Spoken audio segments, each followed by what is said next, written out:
Hey guys, this is me Abhilasha, your favorite VRC mentor, and I'm back again with yet another episode of your favorite Hindu reading comprehension, the Hindu editorial analysis, only on CAT-alyst, Unacademy's premier CAT prep channel. Guys, if you haven't yet downloaded our Plus Learners app and subscribed to our free or iconic or plus courses, guys, this is just the right time to do it.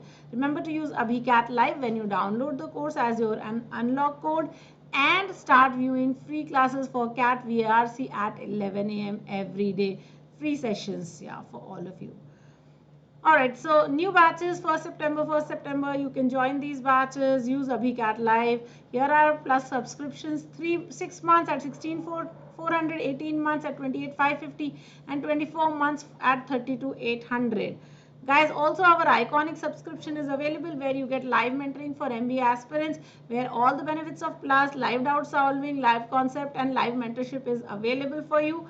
Uh, 6 months course at 25,800, 12-month course at 39,500, and 24-month course at 59,999. And if you use AbhiCat Live, you'll also get a 10% off on all these course fee. Also, guys, the MBA CAT 2021 test marathon is here. 2 full-length mock CATs for every week, 3 sectional tests every week, 2 full-length mock tests for OMETs every month.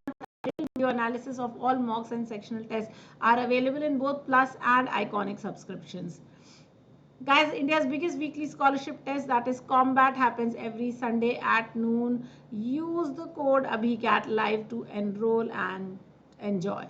All right, our fee is going to go up by 10% on the 16th of September, guys. So please remember to subscribe now and beat the price hike. Subscribe right away. Remember to use AbhiCat Live for your 10% off on the current fees also. So if you want to take advantage of a 20% fee discount, remember what you have to do is you have to subscribe before 16th of September, and also you have to use AbhiCat Live. So you get a total of 20% off on your CAT prep fee, guys. All right, let's get started with our article for the day. Pyrrhic victory on Imran Khan's Afghanistan stand. Pakistan's Prime Minister Imran Khan was the first world leader who wholeheartedly welcomed the Taliban's capture of Kabul on August 15 before its fall. Pakistan had maintained that it had little leverage on the Taliban to force them to accept a ceasefire, and that it backed a political solution in Afghanistan. However, on August 16, he said Afghans have broken the shackles of slavery, leaving little doubt on where Pakistan stands on Taliban's return. This is hardly surprising. Pakistan not only played a central role in the Taliban's rise to power in the 1990s, but was also one of the 3 countries to have had formal diplomatic ties with them.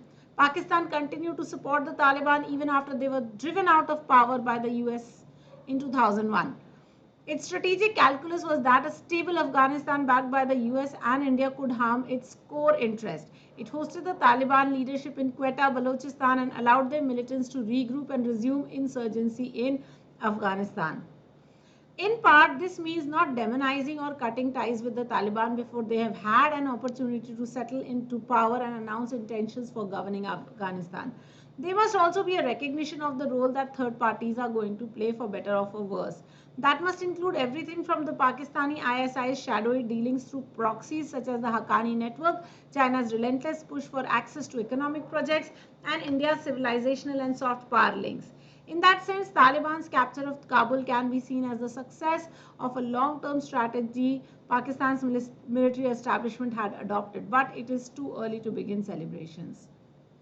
The geopolitical implications of Taliban's victory are still unclear, but irrespective of what kind of a government they will establish, the resurgence of the Sunni radical jihadist group could embolden similar outfits elsewhere. Pakistan has a problem with the Tehreek-e-Taliban Pakistan, the ideological twin of the Taliban that has carried out deadly attacks inside Pakistan.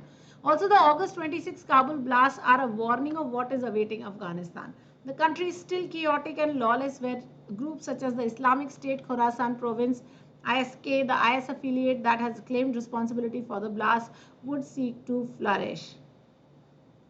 Without order, the country could fall into a multi-directional civil war between the Taliban, ISK, and the remnants of the old regime. The question is whether Pakistan, overwhelmed by the Taliban success, sees the possible dangers the triumph of hardline Islamism now poses. Religious extremism, militancy can help one country tactically but will be counterproductive in the long term. When the US backed the Mujahideen in the 1980s, it might never have imagined that the Taliban would rise from the Mujahideen and host the Al-Qaeda that would carry out the deadliest attack on America since the Second World War. Similarly, a chaotic Afghanistan ruled by extremist Islamists is as much a geopolitical victory as a security and strategic challenge to Pakistan. During the insurgency, Pakistan refused to use its leverage over the Taliban for peace.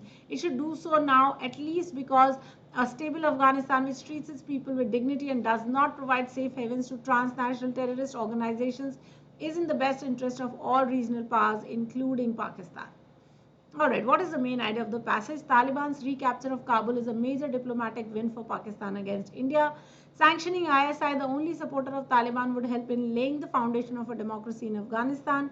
Afghanistan under the rule of Taliban would help Pakistan in becoming a regional economic powerhouse, and religious dogmatism, militancy in Afghanistan would be counterproductive for Pakistan. Alright guys, let's take a look. Here are your 4 options. What is the main idea of the passage?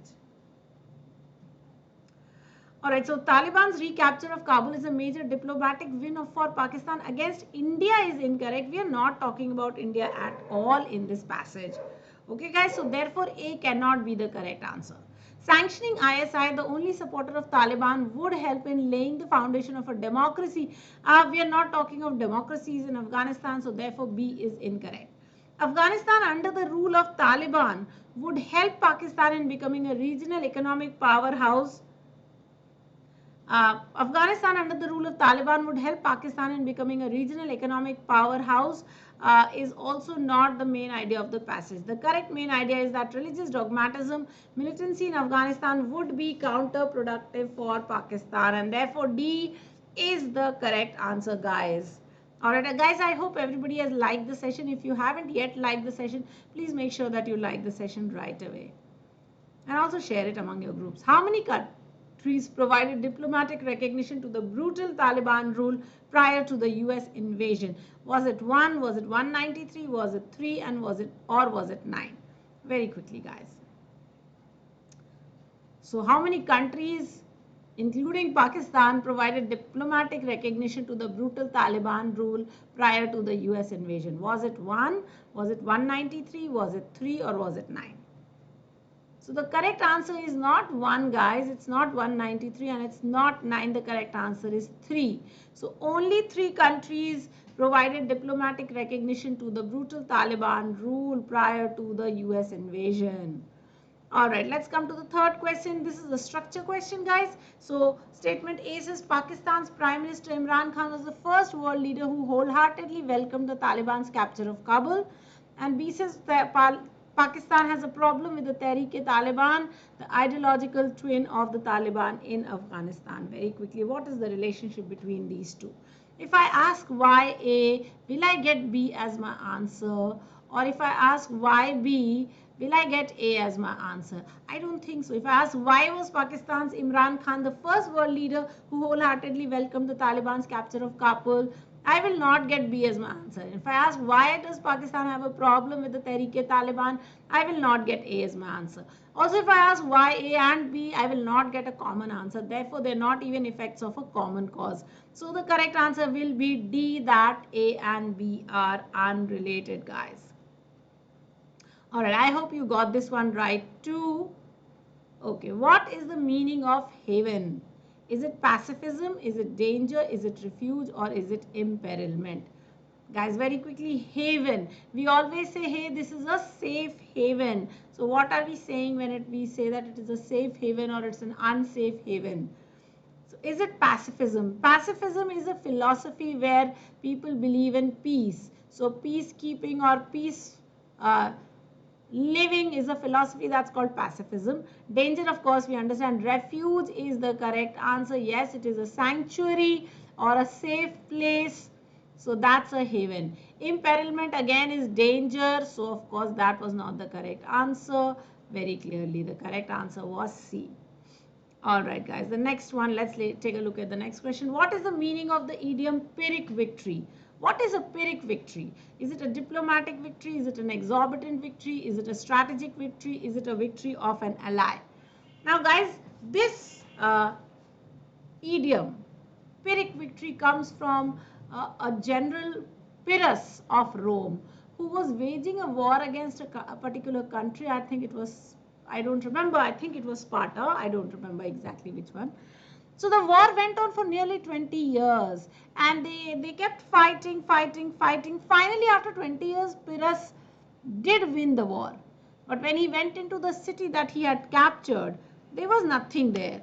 There were no riches. So ultimately, the point of a war was to win money back, right? Get something for yourself. And there was nothing left. So the victory was said to be a Pyrrhic victory or an empty victory, a victory where the costs are far more than the gains of that victory. Therefore, correct answer will be B, an exorbitant victory. That's the correct answer for exorbitant victory or Pyrrhic victory. Alright guys, let's look at our words for the day. This of course is your regular homework, within which of course you make sure that you have to learn these words with their meanings, synonyms and antonyms. And guys, if you can also find the root of these words, please do write down the roots also. This will lead you to at least learn 3650 words within 1 year, guys. If you learn just 10 words every day, we do more than 10. Wholeheartedly of course means fully. Leverage of course is a push or an advantage that you have. Ceasefire is to lay down arms, right? When you stop fighting each other. So lay down arms is called a ceasefire. Shackles of course are fetters or chains, something that ties you down.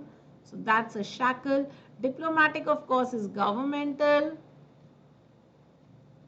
Calculus is power or calculation. Insurgency of course is crime or terrorism. Geopolitical is related to the geographical politics, so that is geopolitical. Radical is very strong. Implication is result. Flourish is to do well. Triumph is a victory. Haven, like I said, is a safe place or a sanctuary. And transnational means something that works across many nations. That's transnational.